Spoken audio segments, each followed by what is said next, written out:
Plotting the path in living with peace of mind becomes the key to what an artist needs. The sheer backing vocals thrive on dependence of the Almighty. Tonight, Rendezvous turns the lights on one of the finest vocal prowess. Ladies and gentlemen, let's bow down for... Amazing grace, how sweet the sound. This is Anthony Faulkner, and you're watching Rendezvous on NTV. Hello and welcome to yet another beautiful episode of Rendezvous. Now today I'm talking about music for the soul, a divine intervention. Well, do you want to know who I have? I guess you know by now. Keep it locked.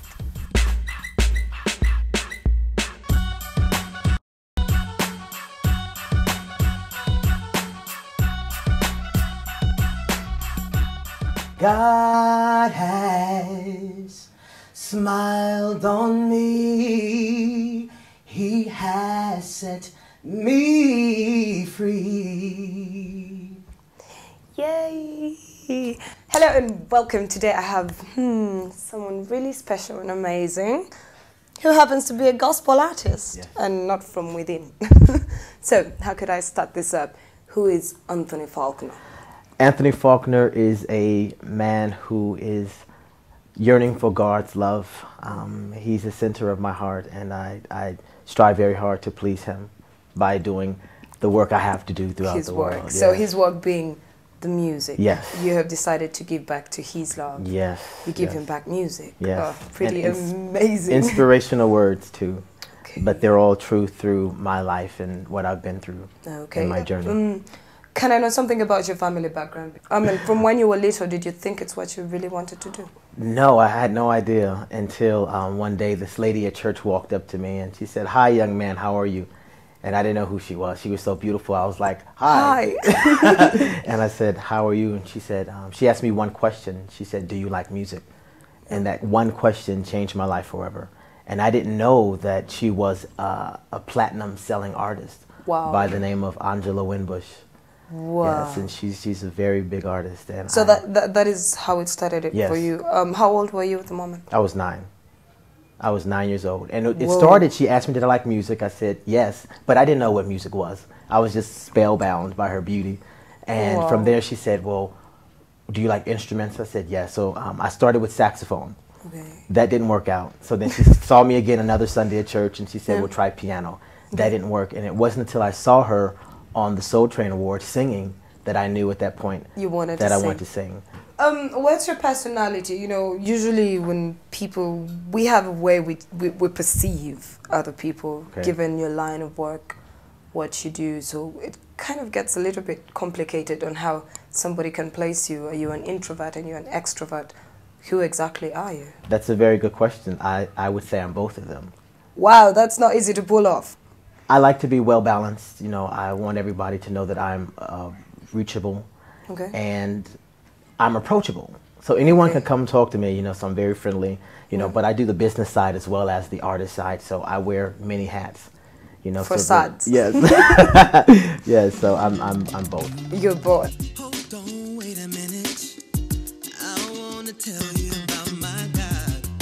Jehovah Jireh, the Lord my provider. Merciful you are to me, a brand new day you gave to me. I'm gonna show the world that I bless your holy name. Yay! Who made a way for me? Who healed the blind to see? Who fed the multitude with some fish and bread loaves? When and where did you start singing, apart from the church, you know, because at that moment you saw her and you're like, I think I'm going to sing. Yeah. But when did it happen for you to notice, like, I'm not just going to do this because I think I love it.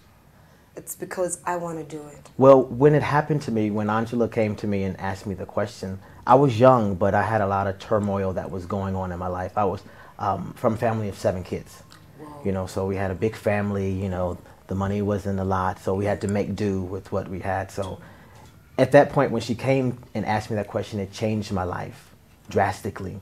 Even as a little kid, as a little kid, I knew that there was much more to life than what was presented to me. So from there, after I found music, or music found me. It found you. I went to Alexander Hamilton Academy of Music, where I studied musical theater and voice. So from there, it was the networking started happening, where I was meeting different friends. I have to say was pretty intense. You didn't just go to school alone. You have done a lot of things, but this is a funny thing. You're a gospel artist, but you love the Isley Brothers. Yes. Yes. They inspired you. Yes. Why did they inspire you? Well, actually, Angela Winbush was married to Ronald Isley, Mr. Biggs. Whoa. So I had both of them as my mentors growing up. So it was quite amazing. That is really quite amazing, because the Isley Brothers, they're beautiful. Yes. They have soulful, amazing voices, and to be lucky to have them as mentors, that must have been life-changing for you. It was. Wow. Beginnings of your professional music career, when you decided to go professional, was that a couple of years after you had started doing school, the vocal training and everything? No, it was a few years afterwards. Actually, in 2001. That is when you started. When I started professionally. I was working. I was called. You know, when you're in the industry, you're networking, and you don't know who's going to call you. Go to this audition, this audition. Yeah. But one of my friends from school called, because she started being a promoter and an agent. And she said, I have this job for you, so go down to Babyface's studio and do the singing session. I didn't know what it was. So I said, okay. But I bet you know who Babyface was. Right, and it turned out to be Yolanda Adams' first Christmas CD. And I was singing backup on her very first, I think one of the medleys on her first CD. And I met Ricky Grundy, who's a gospel pioneer who wrote, If You Confess the Lord, Call Him Up. So from there, I met Ricky, and then I went on tour with Andre Crouch. And then from there, had fun. Yeah, it's been a journey. You were so lucky. It started.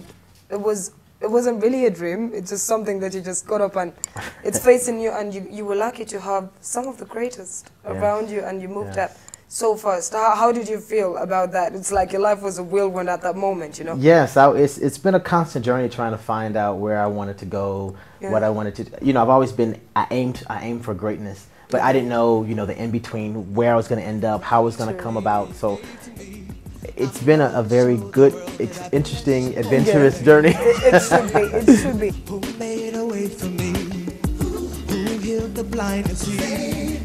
Who fed the multitude to few fish and bread loaves? So why would I not trust him? With a voice born to soothe souls, Faulkner never aims to raise the roof scenarios. Pleasing God through singing is part of it. He also has to wear many hats with the same face. Do you think you have advanced in your career from 2001 up to today? How far do you think you've advanced? Leaps and bounds. Wow. Leaps and bounds. One thing that I wanted to do was, I was saying, Lord, there's so many people who want to do this, so many people that are doing great things in the industry, but they don't always get their big break. And you got yours early. And I said, well, Lord, I don't know if I'll ever get my big break, but I'm still going to do what it is that's within me to do. So I've just been strategically planning and working hard at excellence, you know, representing God, being real about it. You know, it's not a show, and just things have been happening. And then I was also saying, well, Lord, how can I be different to where I could break the mold of what everybody else is doing, so I could really get to where I'm going? Did you finally find out that you are different? Have you found the yes, different aspects of your life? Yes, because I can wear so many hats, you know, and that's structure what makes you and unique. Planning, and I'm a dreamer and a visionary too. So it's always I good could to be a dream it, dreamer. write it down, and then put the plan together and then execute. How would you describe your genre of music? It is just plain gospel, plain R&B gospel. Do you have a touch of neo soul to it? What genre? That's the big question. It's a bit of everything. It's a bit of everything. You can place it in one. I wouldn't want to, no. But my first single from my solo project, Stop Searching, reached #1, which is an R&B inspirational gospel song. So that hit #1 on Yahoo Launchpad. Yeah, it did. And then I had some other contemporary Christian music, holy. It just can go anywhere. But now I have a new sound. Okay, what's the new sound? I want to know the new sound. The new sound is more urban. It's more urban contemporary. And I'm really loving it. But that's a prophecy that has been fulfilled that I received by Gary Zamora on TBN. I was singing on TBN. Yeah, because you were singing on TBN, which is... Yes, and quite something. he called me out I was on the podium, and at the end of the show, they called him up. I didn't know him, never met him. And then he was like, young man, I want you to come here. But I was looking down because I thought they were about to pray. So they was like, young man. So I'm like, okay, I don't hear anybody praying. So when I looked up, I saw Matt and Lori saying, come here, come here, come here. So I rushed up. And Tommy Tenney was on that show too, the writer of God Chaser's book. And that word just spoke. He spoke, there's going to be a new sound. And after that prophecy, I was already working with Ricky. We had started our own record label, and we're doing big stuff in Europe.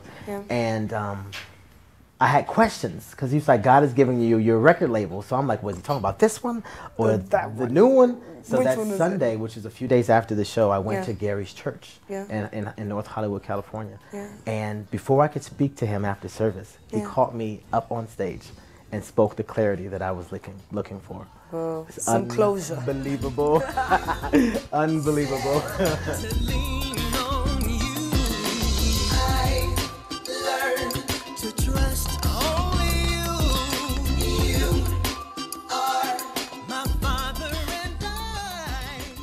Well, by now you should have a lot of faith, so I'm asking you to have some faith in me because I'll be back after these very short messages.